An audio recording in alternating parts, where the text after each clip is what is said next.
So in this short video, we hope to give you an idea of how to carry out a DNA amplification of Chytrid in the field. The first step that you need to carry out is obviously to capture the animal itself.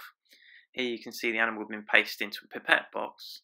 We do this to try and keep the animal separate during the next few steps. So the first stage is the actual swabbing of the animal. Now we try and use 3mm diameter swabs for this. The smaller swabs tend to have a better extraction during the lysis steps, as you'll see in a moment. The swabbing itself involves trying to get into every single crevice. This tends to be where the fungus will lurk. We also swab the belly, the legs, and any other external digits. Once you've completed the swabbing, the tip is added to a lysis buffer. In this case we use Prepman Ultra from Thermo Fisher. We add the tip only to about 60 microliters of solution. The sample is then placed into a water bath.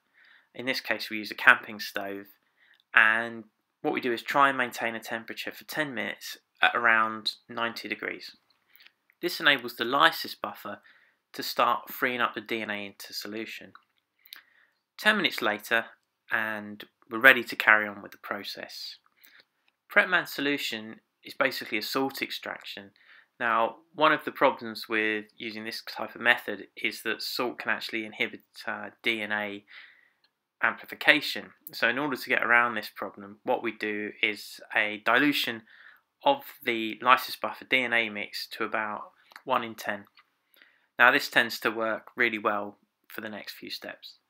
Now as we continue the process, we need to prepare a master mix, and this involves adding reagents to the sample.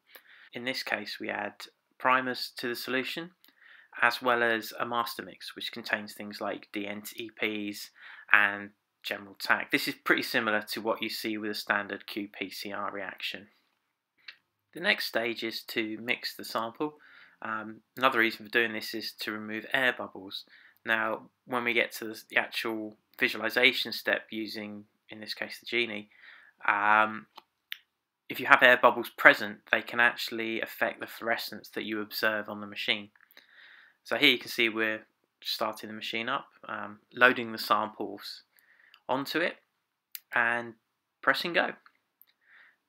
And now the only thing to do is wait until we actually see whether our sample is positive or not. So this is the general view of the Genie. As you can see, starting to see some kind of visualization. After about 6 minutes, what you start to see, or in this case what we saw, was the amplification of positive control.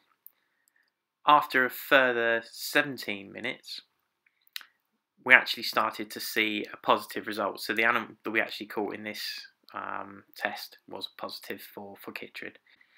This is a further test is confirmation using an annealing curve. And that's it. That's all that's involved in this process. Thank you for watching.